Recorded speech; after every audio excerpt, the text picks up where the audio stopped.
ऐसे ही कोई समय आएगा और हम इनसे सत्ता छीनेंगे और जनता के सहयोग से क्रांति के रास्ते से हम इनसे सत्ता छीनेंगे। हम लोग भी इस बात के लिए तैयार है कि जितने दिन तक आपका पावर है आप उसका उपयोग करिए। कभी ना कभी तो जनता ये बात को समझ पाएगी कि हम कहाँ फंस गए। ये सबके लिए चिंता की विषय है, ये खतरे की घंटी है। चाहे वो राजनीतिक राहुल हो चाहे कमलनाथ हो, इन सबके भाव उड़ाए जा सकते हैं आप। नमस्कार दोस्तों, जर्नलिस्ट राजीव उपाध्याय ब्लॉग्स में एक बार फिर आपका स्वागत है। दोस्तों, मैं आपको एक नई जानकारी देना चाहता हूं। आज से हम एक नया कार्यक्रम शुरू कर रहे हैं, खबरों का एनालिसिस। ये कार्यक्रम महीने में एक ही बार आएगा, लेकिन आप हमारे पॉडकास्ट नियमित रूप से देखते रहेंगे, उनका प्रसारण नियमित रूप से होगा। आज हम जिस खबर का एनालिसिस करना चाह रहे हैं वो खबर पिछले दिनों काफी चर्चा में रही। वो खबर यह है कि राज्यसभा चुनाव में मध्य प्रदेश कोटे से कांग्रेस प्रत्याशी मीनाक्षी नटराजन का नामांकन रद्द होना। नामांकन रद्द होने के बाद कांग्रेस निर्वाचन आयोग के पास गई, अपना विरोध दर्ज कराया, लेकिन कोई राहत नहीं मिली। सुप्रीम कोर्ट में याचिका दायर की, लेकिन कोई राहत नहीं मिली। इसके बाद भाजपा के तीनों प्रत्याशी तरुण चुग, रजनीश अग्रवाल और महेश केवट को निर्विरोध निर्वाचित कर दिया गया। राहुल गांधी ने कहा कि पहले भाजपा वोट चोरी करती थी, अब भाजपा ने सीट चोरी कर ली। इस पर आज हम चर्चा करेंगे, इस खबर का हम आज एनालिसिस करेंगे। इसके अलावा हम एनालिसिस करेंगे कांग्रेस की एक्टिविटी का। मध्य प्रदेश कांग्रेस कितना सक्रिय है, इस पर भी आज हम चर्चा करेंगे। आज हमारे साथ चर्चा में शामिल हैं वरिष्ठ पत्रकार श्री रविंद्र दुबे जी, जिनको हम प्यार से छोटू भैया कहते हैं, और हमारे साथ शामिल हैं चर्चा में शहर कांग्रेस कमेटी के पूर्व अध्यक्ष श्री दिनेश यादव जी। नमस्कार दिनेश जी। मीनाक्षी नटराजन जी का नामांकन रद्द हुआ। राहुल गांधी जी ने कहा कि पहले भाजपा वोट चोरी करती थी, अब इन्होंने सीट चोरी कर ली। क्या वास्तव में सीट चोरी हुई या मध्य प्रदेश कांग्रेस का ये विफलता है कि वे सजग नहीं रहे और भाजपा की रणनीति को नहीं समझ सके? नहीं, इसमें क्लियर है कि भाजपा की नीयत खराब थी और इसमें कांग्रेस का सजग होने के कोई सवाल ही नहीं उठता था। निर्वाचन आयोग ने जितने भी कॉलम देते हैं वो कॉलम सबके सब भरे गए। जैसा कि हमारे जो सुप्रीम कोर्ट के वरिष्ठ वकील हैं और हमारे सांसद नेता, राज्यसभा सदस्य नेता भी हैं हमारे विवेक तनखा जी, उन्होंने स्पष्ट किया है कि निर्वाचन आयोग के फॉर्म में जितने कॉलम होते हैं वो हमने सब भरे। अब एक नया जो मामला नटराजन जी का आया वो ये आया कि तेलंगाना में किसी ने शिकायत की। शिकायत के बाद उसको कोर्ट ने संबंध उनको जारी किया। कोर्ट ने संबंध के मुताबिक जो भी उनसे प्रश्न किए गए उन्होंने उसका जवाब दे दिया और कोर्ट ने अभी तक उस पर कोई निर्णय नहीं लिया, ना उनको दोषी माना है ना कोई चीज मानी है। और तो जब उसमें ये कॉलम ही नहीं था कि संज्ञान वाले कुछ कॉलम बनना है तो वो कहाँ भर देते। बहुत स्पष्ट बात है। ये तो सिर्फ क्या है, हमें कोई भी चीज पे कब्जा करना है। सत्ता सरकार में सारी जगह सारी एजेंसियों में हमारे लोग बैठे हैं, हमारा कोई कुछ नहीं कर सकता। पर्दे के पीछे अब इस देश में प्रजातांत्रिक स्थितियां जो है समाप्त तो हो चुकी हैं, सिर्फ वो दिखावे के लिए या फॉर्मेलिटी के लिए रह गई हैं। पर हर जगह पे उन लोगों को बैठा लिया गया। जैसे आप देखिए, अब इसी बात को थोड़ा सा आगे बढ़ाए, हमारे पास अधिकार है प्रजातांत्रिक कि हम निर्वाचन आयोग के पास लेके जाएं। हम निर्वाचन आयोग के पास गए, हम बताया भी कि साहब आपके नीचे वाले व्यक्ति ने, पीठासीन अधिकारी ने हमारे साथ ये बात की है, निर्वाचन आयोग सुनने तैयार नहीं। फिर हमारे पास बचता क्या है, हम कोर्ट चले गए। जब कोर्ट ने भी हमें जब राहत नहीं दी, हमारा अधिकार है महामहिम राष्ट्रपति जी से मिलना और अपने देश की स्थितियों पर संवैधानिक, क्योंकि संविधान के मालिक वो है, वो संविधान की रक्षा करने का संरक्षक उनको प्राप्त है। तो हम उनको बताने गए कि आप देखिए हमारे साथ ऐसा सा हो रहा है। उन्होंने मिलने से ही मना कर दिया। कांग्रेस पार्टी कोई एक व्यक्ति नहीं है और इतने हमारे विधायक गए, तो क्या राष्ट्रपति जी को उस बात को संज्ञान नहीं लेना चाहिए? अब नीचे से ऊपर तक कोई भी चीज जब संज्ञान में नहीं लेगा तो आप ऐसी स्थिति में समझो कि क्या हो सकता। रविंद्र जी, यही सवाल आपसे है कि क्या इसमें आपको लग रहा है कि कांग्रेस को थोड़ा और सजग होना चाहिए था?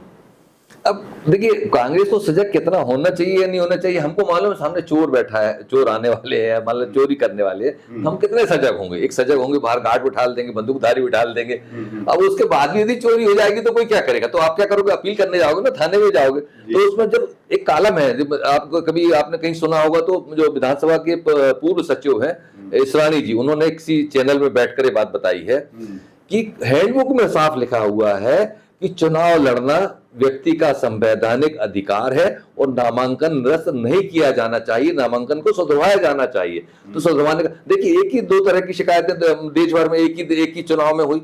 झारखंड में भी शिकायत हुई और मध्य प्रदेश में। झारखंड वाले को 24 घंटे का मौका दे दिया गया फॉर्म सुधरवाने के लिए, और मध्य प्रदेश वाले को बोल दिया गया, उठा के निरस्त कर दिया है।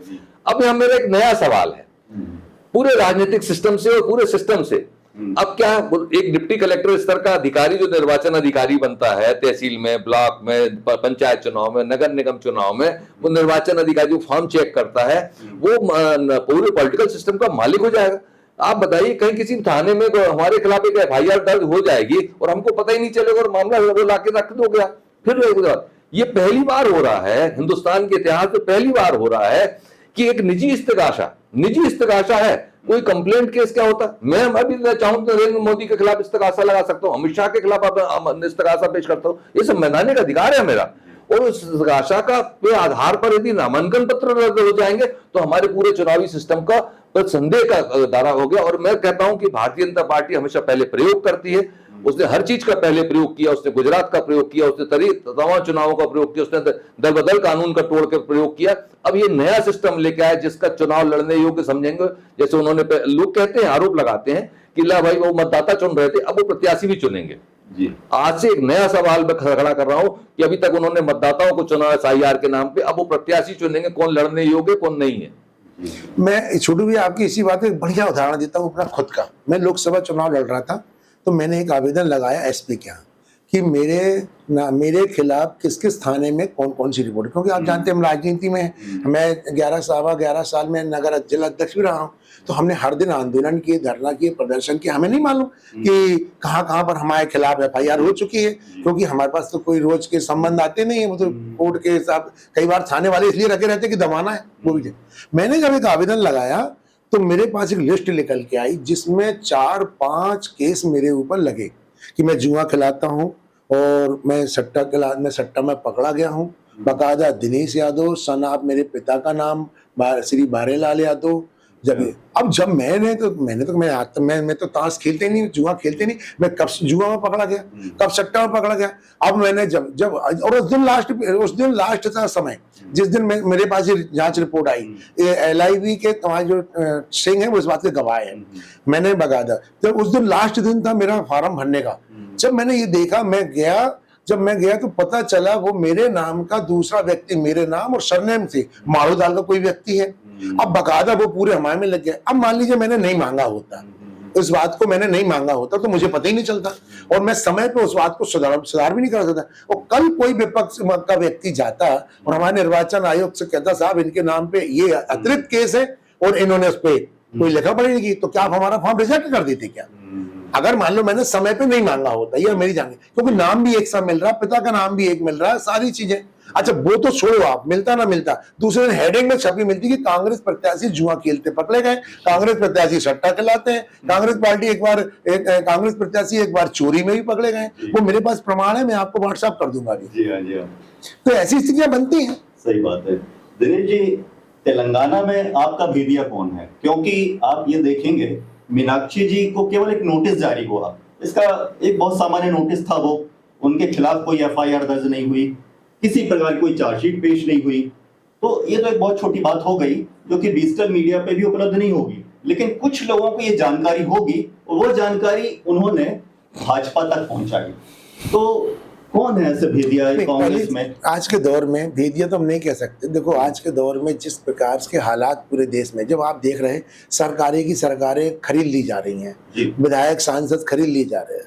अब उसमें कौन व्यक्ति, चाहे वो कोर्ट से संबंधित कोई चपरासी रहा कि कोई रहा, ये इसका तो कोई मापदंड है नहीं, क्योंकि और सब आदमी देश में जब कोई इतनी बड़ी ताकत में बैठा हो, सेंट्रल गवर्नमेंट की से लेके और स्टेटों तक, तो उसके लिए कोई बड़ी बात नहीं है।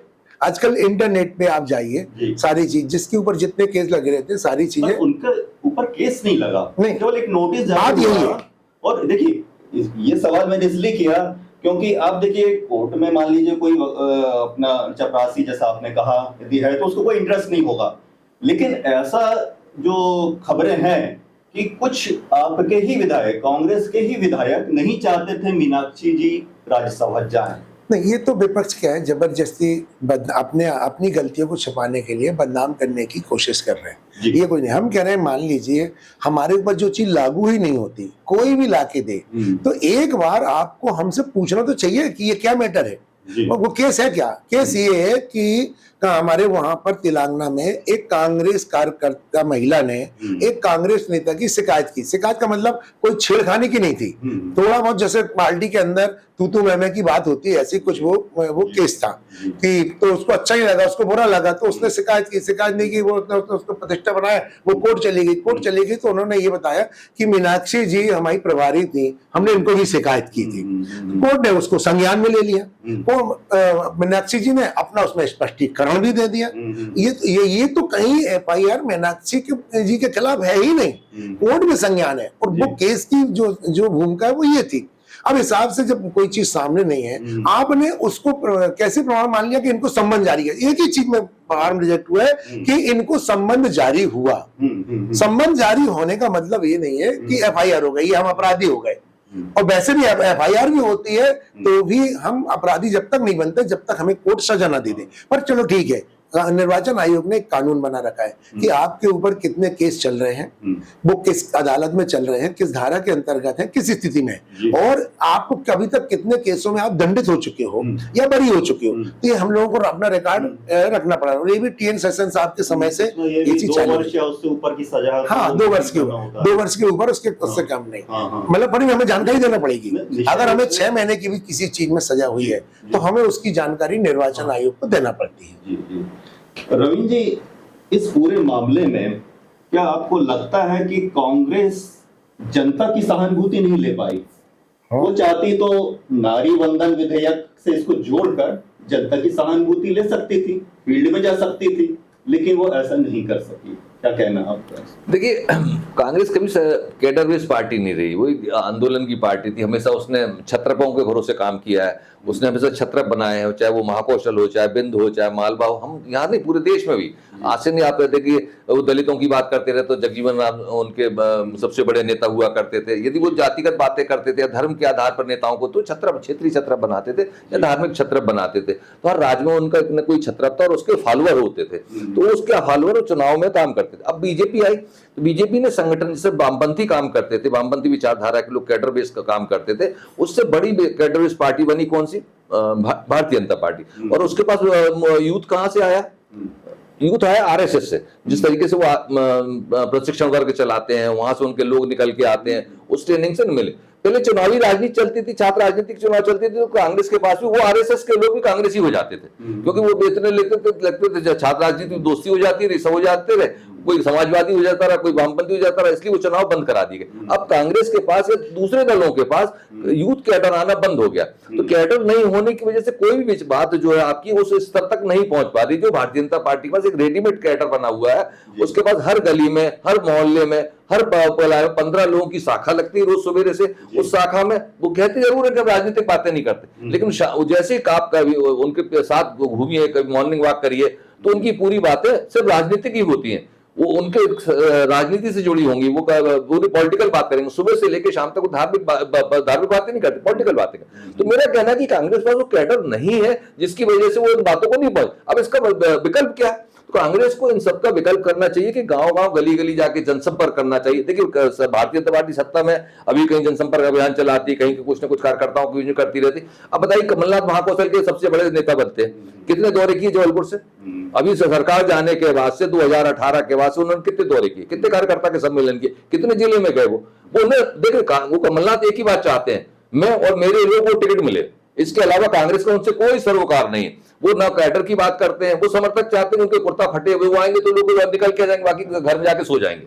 तो जब तक कांग्रेस में ऐसे लोग नहीं निकलेंगे और उनके लोग, देखिए प्रदर्शन होगा, 15-20 लोग खड़े हो जाएंगे, नगर निगम के चुनाव आएंगे तो 1000 लोग टिकट मांगने खड़े रहेंगे कांग्रेस की। उसमें से कोई कमलनाथ का आदमी होगा, कोई दिग्विजय का आदमी होगा, कोई अरुण यादव का आदमी होगा, कोई अजय सिंह राहुल का आदमी होगा। ये टिकट दिलाते हैं, कांग्रेस टिकट नहीं देती। कांग्रेस को ये तय करना होगा कि जो टिकट मांगेगा उसे संघर्ष करना पड़ेगा, और बिना संघर्ष के अब कुछ नहीं होने वाला है। संघर्ष, जेल, लाठी, इसी सब का काम होगा, जैसा पहले समय चलता था। आजादी के बाद भी जब लोकसभा चुनाव हुए हैं या चुनाव हुए तो लोगों ने यही नारे लगाए। हम भी छात्र राजनीति से, हम भी नारे लगाते रहे, दीवाने कहां से आए, अर्जुन सिंह की जेल से आए। तो कांग्रेस को भी इस स्तर पर बात करना पड़ेगी और इस स्तर पर लड़ना पड़ेगा, तब जाके बात बनेगी। एसी में बैठ के सोशल मीडिया में लिखकर ये कुछ नहीं होने वाला।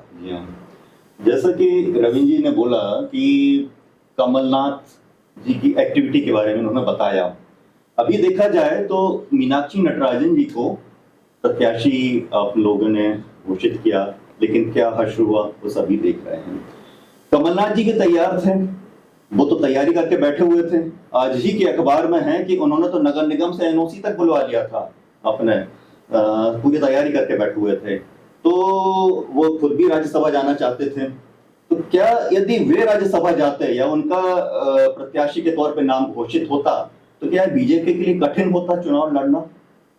नहीं, ऐसा नहीं, कुछ परिस्थितियां बनती। जैसे आपने बोला कि कमलनाथ जी तैयारी कर रहे थे, तो हम जिस सरकार से लड़ रहे हैं, हमें मालूम है सरकार छोटी छोटी चीजें, जैसे नटराजन जी के छोटे से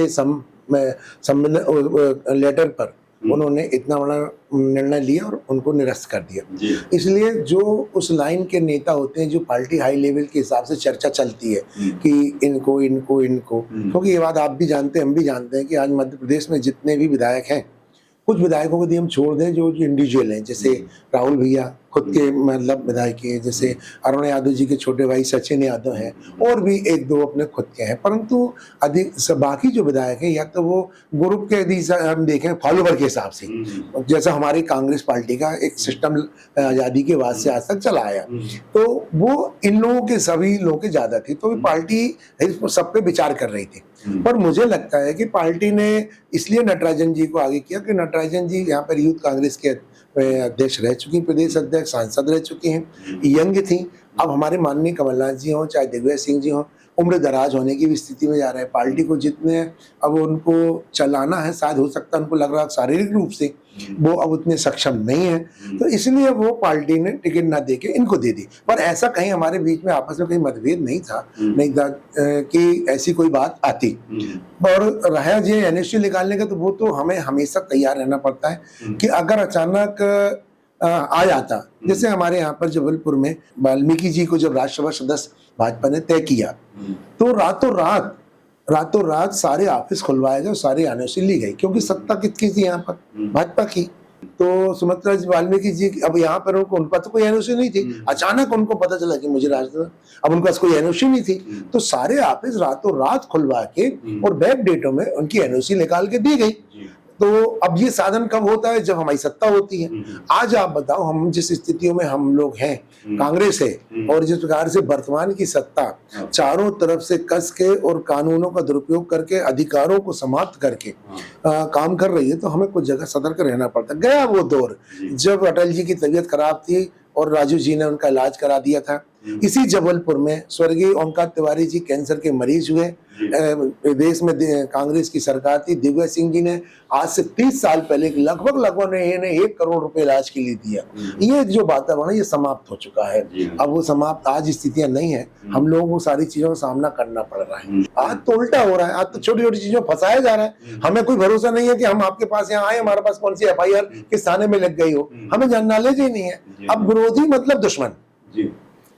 एक सवाल आप दोनों से ही है कि अभी जो इंसिडेंस हुआ है, ये घटनाक्रम जो हुआ मीनाक्षी नटराजन जी के साथ में, तो आप देखेंगे कि जो पदों पे हैं प्रदेश संगठन में, चलो उनकी जो एक ड्यूटी बनती है उनको करना ही होगा, लेकिन आप ये देखिए कि कमलनाथ जी हों, अरुण यादव जी हों या फिर अजय सिंह राहुल जी हों, ये बहुत ज्यादा एक्टिव फील्ड में नहीं दिखे, केवल 1-2 वर्जन अखबारों में छप गए, तो इन्होंने कोई बहुत ज्यादा इंटरेस्ट या सक्रियता नहीं दिखाई इस मामले में। आप दोनों ही इस पर थोड़ा चर्चा नहीं, मुझे लगता है हमारे चाहे वो प्रदेश अध्यक्ष हैं, चाहे अरुण यादव जी भी वो दिल्ली पहुंचे, बाकायदा वहाँ पर और प्रदर्शन हुआ। आपने देखा यहाँ से लेके दिल्ली तक हमारे लोगों ने प्रदर्शन किया, सारे बैंक के अध्यक्ष थे। अब बात ये थी कि कमलनाथ जी की यदि आप बात करें या दिग्विजय सिंह जी के, सक्रिय अंदर से मार्गदर्शन के रूप में पूरे वो ही रहे हैं। थोड़ा सा बस यही है कि शारीरिक हिसाब से उम्र के कारण कई जगह इन लोग ऐसा नहीं है कि अब ये जाके बैरिकेड हिलाते या बैरिकेड्स पे चढ़ते, अब वो इनका वो उम्र नहीं है। पर ये आक्रोश बाकायदा बना हुआ है। हर कांग्रेस के कार्यकर्ता इस बात से आक्रोशित है। और हम आपसे बता दें राजू भाई, कांग्रेस का कार्यकर्ता अब इस इंतजार में है। ठीक है, हम चुनाव तो उनसे नहीं जीत सकते, पर थोड़ा सा भी मौका मिलेगा। जैसे अब ये कॉकरोच जनता पार्टी बन गई थी, बस ऐसे ही कोई समय आएगा और हम इनसे सत्ता छीनेंगे और जनता के सहयोग से क्रांति के रास्ते से हम इनसे सत्ता छीनेंगे। हम लोग भी इस बात के लिए तैयार है कि जितने दिन तक आपका पावर है आप उसका उपयोग करिए। कभी ना कभी तो जनता ये बात को समझ पाएगी कि हम कहाँ फंस गए। आप कुछ कहना चाहेंगे इस पर, तीनों की जो सक्रियता के बारे में? देखिए, अब कांग्रेस में तो गुटबाजी ऐसा नहीं, वो स्वीकारते नहीं। कांग्रेस पार्टी खुद कहती है हमारे यहाँ गुटबाजी है, लेकिन इस मामले में हम देख रहे हैं कि भोपाल के जो वीडियोज आए, जो फुटेज आए, उसमें दिग्विजय सिंह है, अरुण यादव है, अजय सिंह राहुल, तमाम लोग हैं और तमाम लोगों में इस बात का आक्रोश तो है। देखिए, वो टिकट मिलना वो अलग झगड़े के कारण है, जिस तरीके से फॉर्म रिजेक्ट हुआ ये सबके लिए चिंता की विषय है, ये खतरे की घंटी है। चाहे वो अजय सिंह राहुल हो, चाहे कमलनाथ हो, इन सबके फॉर्म उड़ाए जा सकते हैं अब। और वो इलेक्शन पिटीशन में सुप्रीम कोर्ट ने नई गाइडलाइन बना दी, हम चुनाव प्रक्रिया में हस्तक्षेप नहीं करेंगे। इसका मतलब क्या हुआ भाई? वो चुनाव प्रक्रिया में धांधली हुई वही तो लेके गए थे ना आपके पास कि साहब ये तो पहली बार हिंदुस्तान में हो रहा कि नामांकन पढ़ने का जो संवैधानिक अधिकार है उसे हम निरस्त कर दिया। हमको चुनाव लड़ने का आयोग मान लिया। अब हम उसको इलेक्शन पिटीशन लगाए, चुनाव परिणाम घोषित हो गया, अब 2.5 साल लड़ते रहिए और उसका फैसला जाएगा। अभी एक विधायक का फैसला आया, 10 साल बाद आया, वो विधायक रिटायर हो गया जी है, उससे नकारा नहीं जा सकता।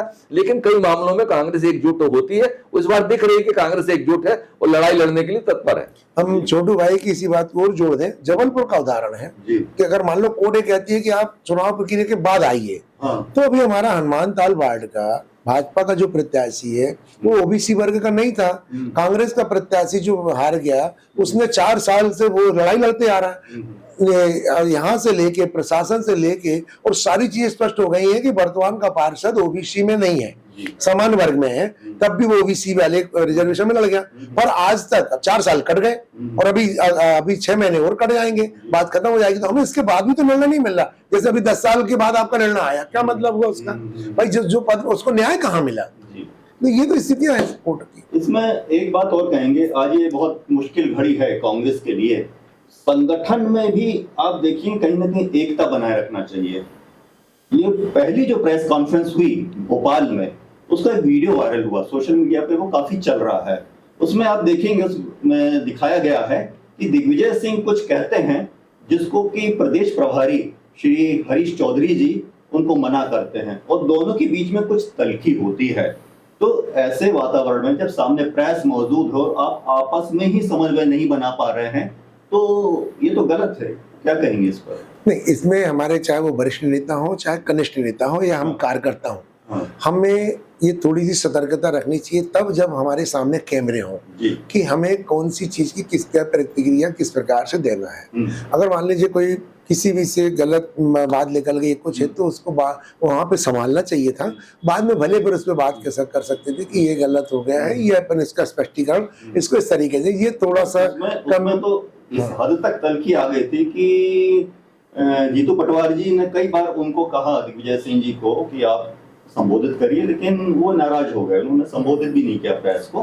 तो ये दोनों के बीच में देखिए, वो प्रदेश प्रभारी हैं, यदि उनका रोल तो बहुत महत्वपूर्ण होता है, उसके बावजूद एक वरिष्ठ नेता के साथ में इस प्रकार का व्यवहार, क्या आप इसको सही मानते हैं? व्यवहार का आदमी वो तो परिस्थितियां ऐसी बनी होंगी। और दिग्विजय सिंह साहब को भी हम कहते हैं कि वो जितना बोलते हैं और जिस प्रकार से बेबाकी से बोलते हैं, आज अगर हम देखें तो आरएसएस के खिलाफ वही एक ऐसे नेता हैं जो वो भी नेता ऐसे हैं कि जो बेबाकी से बोलते हैं, कहीं डरते नहीं हैं। और यही स्थिति हमारे देश में राहुल गांधी जी में है। राहुल गांधी जी को लोगों डराने की कोशिश की गई, दबाने की कोशिश की गई, हर तरफ से हिरासमेंट, यहाँ तक कि उनका मजाक भी इतना उड़ाया गया कि अगर और कोई व्यक्ति होता तो हो सकता है वो मानसिक रूप से परेशान होके और वापस हो जाता, वो राजनीति में न रहता, ये तो देश में न रहता या राजनीति में रहता। पर जीवटता और एक जीन्स का असर वो आज भी सामने दिखता है, और मैं समझता हूँ आज भी वो लड़ाई जारी है। और अभी हम लोग ना ठीक है हारे हैं, पीछे हो गए हैं, पर अभी कांग्रेस कार्यकर्ता जो वाकई है वो अभी हताश भी नहीं है, थोड़ी निराशा है, पर कहीं इस बात की चिंता नहीं है कि कल क्या होगा। अभी भी जितने लोग हैं विषम परिस्थितियों, हम लोग जिस विषम परिस्थितियों में भी काम कर रहे हैं वो एक बहुत बड़ी बात है। नहीं तो जितने लोगों ने तो पद पदवी में रहे, सत्ता में रहे, जिनको जो स्वार्थ बच रहे हैं वो तो जा भी चुके हैं, और कुछ लोग ऐसे हैं कि जो अपनी किसी कारण से घर में शांत भी बैठ चुके हैं, पर आज भी हमारा कार्यकर्ता नीचे अगर लड़ रहा है तो ये हमारे लिए बड़ी बात है। प्रवीण जी, 2028 में विधानसभा चुनाव हैं, आपको लगता है कि कांग्रेस आज तैयार है आज की डेट में यदि चुनाव होते हैं तो आपको क्या लगता है?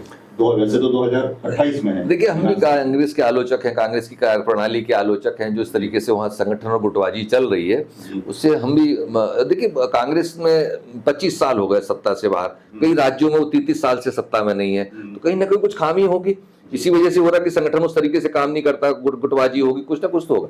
लेकिन अभी कुछ समय से हम देख रहे हैं कि कांग्रेस में लगातार सक्रियता दिख रही है।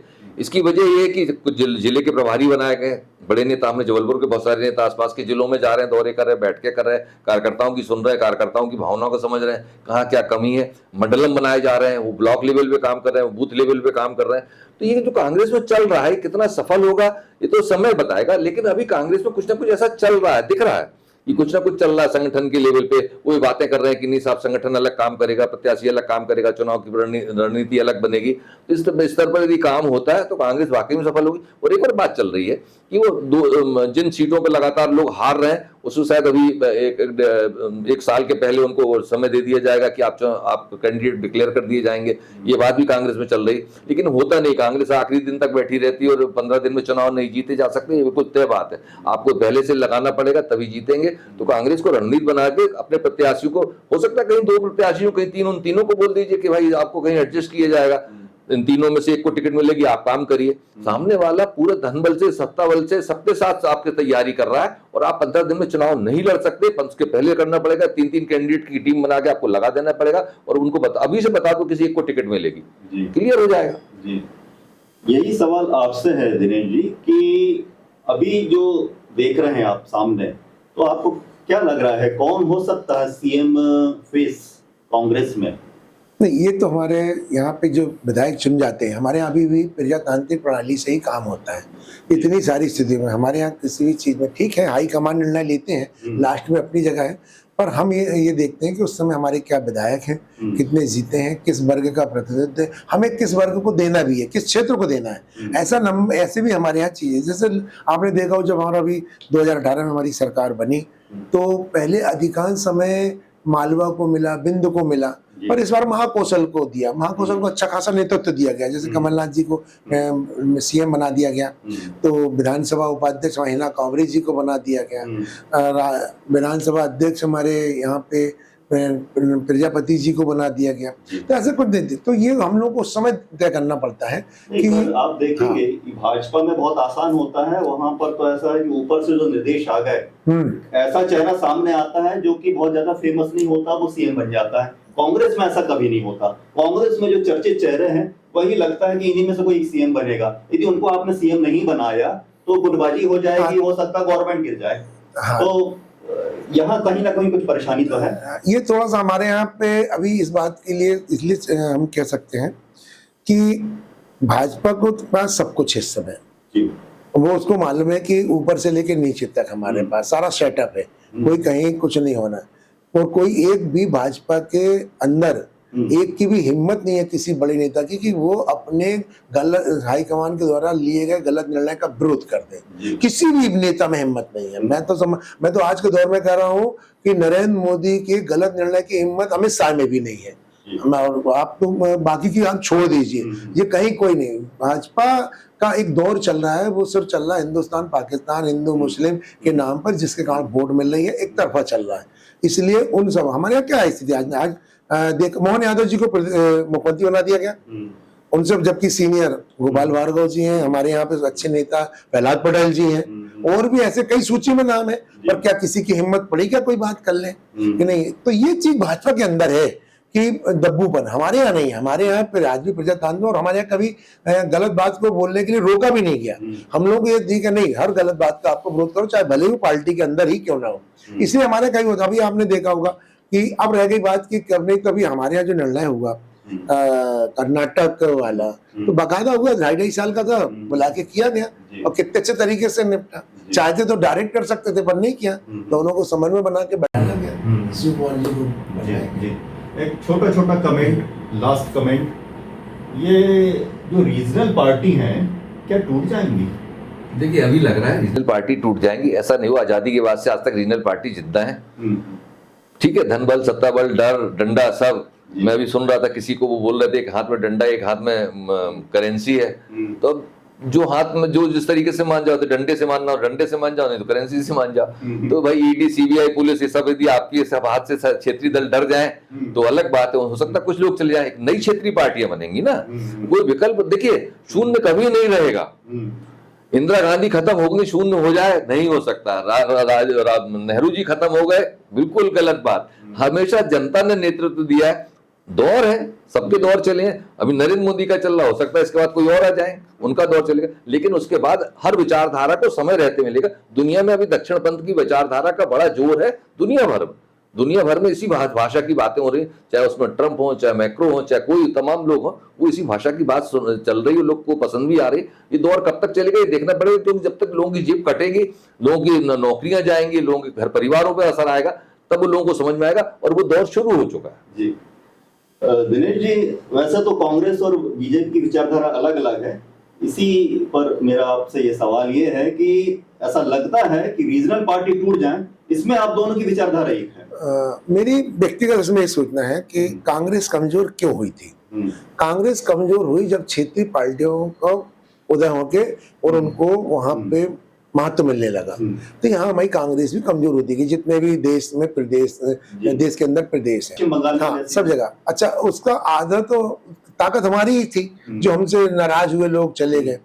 अब मुझे लगता है कि अगर क्षेत्रीय पार्टियां कमजोर होंगी जहां जहां भी, जैसे मान लो, तो वहां पे सिर्फ अगर कोई विकल्प बचेगा तो कांग्रेस बचेगी। यहाँ से हमें मजबूती का भी एक आसरा दिखता है हमें कि हम मजबूत होंगे। क्यों होंगे भाई? आज जैसे मान लीजिए आप हैं, आप भले कांग्रेस के पक्ष में ना हो, पर यदि आपको लगता है वर्तमान की सत्ता के खिलाफ वोट करना है, हमें नहीं रहना है, इन्होंने अच्छा काम नहीं किया, तो आपके पास क्या विकल्प है? आप तो उसी को देंगे। तो कांग्रेस पार्टी राष्ट्रीय पार्टी है, और अगर ऐसा होता है कि क्षेत्रीय पार्टियां कमजोर पड़ती हैं तो उसका पूरा का पूरा लाभ कांग्रेस को मिलेगा। यहाँ मैं असहमत हूँ। मैं कुछ उदाहरण देना चाहता हूँ। मध्य प्रदेश में क्षेत्रीय पार्टी नहीं है, गुजरात में क्षेत्रीय पार्टी नहीं है, राजस्थान में क्षेत्रीय पार्टी नहीं है। तो गुजरात और मध्य प्रदेश ऐसा राज्य है जहाँ 25 साल से यहाँ हो गया और 35 साल से वो गुजरात में हो गया, तो कांग्रेस में मौजूद क्यों नहीं हुई?